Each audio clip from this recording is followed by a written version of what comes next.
और पंजाब में इस वक्त प्रधानमंत्री की सुरक्षा में हुई सेंध को लेकर राजनीति चरम पर है। आरोप प्रत्यारोप का दौर जारी है, लेकिन इस सबसे अलग, इस सब के बीच जो गंभीर सवाल है वो ये है कि आखिर सुरक्षा में इतनी बड़ी चूक कैसे हुई। पंजाब में प्रधानमंत्री मोदी की सुरक्षा में बड़ी चूक जो सामने आई है। देश के प्रधानमंत्री 15 से 20 मिनट तक एक फ्लाईओवर पर फंसे रहे। जो काफिला कभी नहीं रुकता वो पंजाब में कुछ प्रदर्शनकारियों के सामने थम गया। और देखिए किस तरह से पीएम का काफिला पंजाब के हुसैनीवाला के रास्ते में एक फ्लाईओवर पर फंसा रहा, वो हम दिखाने की कोशिश कर रहे हैं। और देखिए बाद में पीएम मोदी को यू टर्न लेना पड़ा और प्रधानमंत्री की फिरोजपुर की रैली रद्द करनी पड़ी है। इस एक घटना ने कई सारे सवालों को जन्म दे दिया है। वो सवाल हम आपको बताने की कोशिश करेंगे कि किस तरह की स्थितियां पैदा हो गई और इसको लेकर कैसे अब सवाल उठ रहे हैं। देखिए हम आपको बताने की कोशिश कर रहे हैं कि किस तरह की स्थिति है यहां पर, और ये जो सिक्योरिटी लैप्स हुआ, पीएम की सुरक्षा में इतनी बड़ी लैप्स कैसे, इतनी बड़ी जो है सेंध कैसे लगी, ये हम आपको बताने की कोशिश कर रहे हैं। ये देखिए सिक्योरिटी में लैप्स हुआ है। सबसे बड़ा सवाल यही है कि इतनी बड़ी चूक कैसे हुई, सिक्योरिटी में इतनी बड़ी चूक कैसे हो गई। ये देखिए हम आपको जो आगे ग्राफिक्स के जरिए दिखाने की कोशिश कर रहे हैं उसको आप समझिए कि किस तरीके से प्रधानमंत्री का काफिला यहां पर फंसा रहा। पूरा रूट सैनिटाइज होता है और उससे पहले रेकी होती है, तमाम तरह के सिक्योरिटी प्रोटोकॉल्स फॉलो होते हैं। तो फिर फ्लाईओवर पर प्रदर्शनकारियों को पहुंचने की इजाजत कैसे मिल गई, कैसे वो वहां पर पहुंचे, ये काफी अहम सवाल है। और सवाल ये भी उठ रहे हैं कि जब पंजाब पुलिस को ही प्रधानमंत्री के रूट की जानकारी थी तो फिर अचानक उसी रूट पर प्रदर्शनकारी कैसे पहुंच गए। ये हम अहम सवाल बता रहे हैं जो इस पूरी घटना के बाद से सवाल पैदा हुए हैं। ये जो चीजें आपको हम दिखा रहे हैं, ये ग्राफिक के जरिए कि प्रधानमंत्री का कैसे काफिला यहां पर फंसा हुआ था। क्या प्रदर्शनकारियों को जानबूझकर पीएम मोदी का रूट ब्लॉक करने के लिए लगाया गया था? ये बहुत महत्वपूर्ण सवाल है, क्योंकि आप देख सकते हैं कि गाड़ी कहां फंसी थी और प्रदर्शनकारी बिल्कुल वहां पर बहुत नजदीक पहुंचे थे। इस पूरे मामले पर केंद्र सरकार ने पंजाब की कांग्रेस सरकार से कई सारे सवाल पूछे हैं और इन सवालों का जवाब केंद्र सरकार चाहती है, मंत्रालय के लोग चाहते हैं। और सबसे बड़ी बात यह है कि सिक्योरिटी में जो लैप्स हुई है, जो गृह मंत्रालय की तरफ से इनपुट दिया गया था, खुफिया इनपुट दिया गया था, उसको इग्नोर करने का आरोप भी लगाया गया। गृह मंत्रालय की तरफ से यह बात भी कही गई है। तो सवाल यहां पर यही उठते हैं कि कैसे प्रधानमंत्री की सुरक्षा को लेकर जो इनपुट दिया गया था उसकी अनदेखी की गई है। पीएम की सुरक्षा में चूक हुई और बीजेपी इस पर हमलावर है। कांग्रेस डिफेंसिव पोजीशन में इस वक्त है और पंजाब में सियासत के मंच तैयार है। आज सुबह 11 बजे से टीवी 9 के सत्ता सम्मेलन में जुटेंगे सियासत के दिग्गज नेताओं से, लेंगे हर सवाल का जवाब। सीधे चलेंगे निशांत चतुर्वेदी के पास।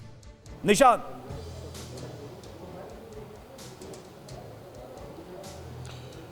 नमस्कार रवि, गुड मॉर्निंग। हम लोग यहाँ पर जिसको कहा जाए अब सभी की नजर इस पर होगी कि आखिर पंजाब की सरकार कैसे रिएक्ट करती है। हर कोई ये जानना चाहता है कि पंजाब के बड़े नेता कैसे रिएक्ट करते हैं, इसके ऊपर फोकस होगा। और इसको देखते हुए हम वहां पर हब जो है वहां पर मौजूद हैं, यानी कि हम मौजूद हैं चंडीगढ़ में। और ये देखिए आप, सत्ता सम्मेलन का ये जो मंच है ये पूरी तरीके से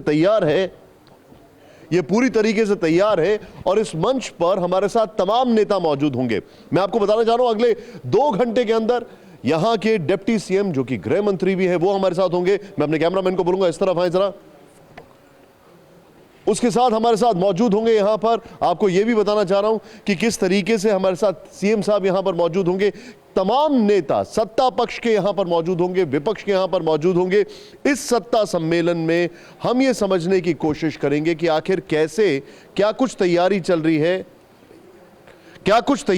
है यहां पर, कैसे यहां पर जो अलग अलग नेता हैं, चुनावों की क्या तैयारी चल रही है। सिद्धू हमारे साथ आने वाले हैं और किस तरीके से यहां पर प्लानिंग और स्ट्रैटेजाइजिंग हो रही है कि कल जो एक चीज हुई है, जिस तरीके से प्रधानमंत्री का कैवलकेड फंस गया, जिस तरीके से पूरा प्रधानमंत्री का काफिला 20 मिनट तक अटका रहा, उसको लेकर अब या तो फायर फाइटिंग हो रही है या एग्रेसिव पोस्चरिंग होगी।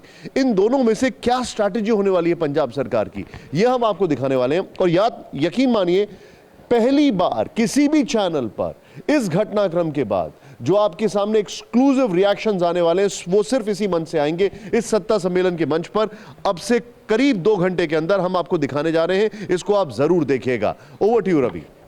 बिल्कुल, और हम सब की नजर रहेगी कि पंजाब की सियासत के बड़े चेहरे इस घटना पर क्या प्रतिक्रिया देते हैं, क्या रिएक्शन देते हैं निशांत। लेकिन अब इतना जरूर समझ में आ रहा है कि बीजेपी बहुत आक्रामक तरीके से चुनाव के ठीक पहले पंजाब में एंटर कर चुकी है। इस घटना ने कहीं ना कहीं चन्नी सरकार पर मजबूत और कड़े हमले करने का मौका दे दिया है बीजेपी को।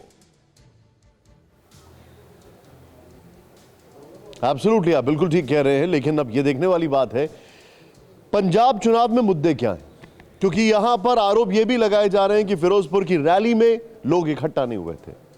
वो बीजेपी का, लोकल बीजेपी का फेलियर है, कैप्टन अमरिंदर सिंह का फेलियर है। यह आरोप लगाए जा रहे हैं सत्ता पक्ष की तरफ से।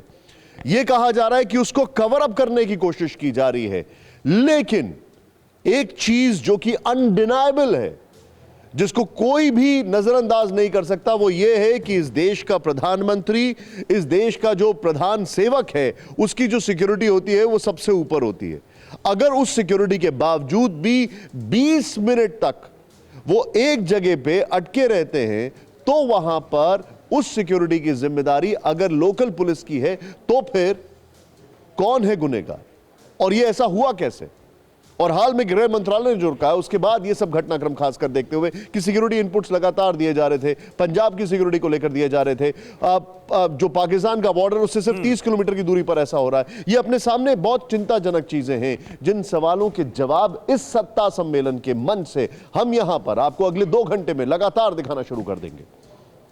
बिल्कुल, जवाब क्या आएंगे उस पर नजर रहेगी। लौटते रहेंगे आपके पास निशांत, लौटते रहेंगे जो भी हलचल होगी सत्ता सम्मेलन के मंच पर, उसको जानने के लिए, समझने के लिए। अड़ी सोमवार से शुक्रवार शाम 6 बजे सिर्फ TV9 भारतवर्ष पर।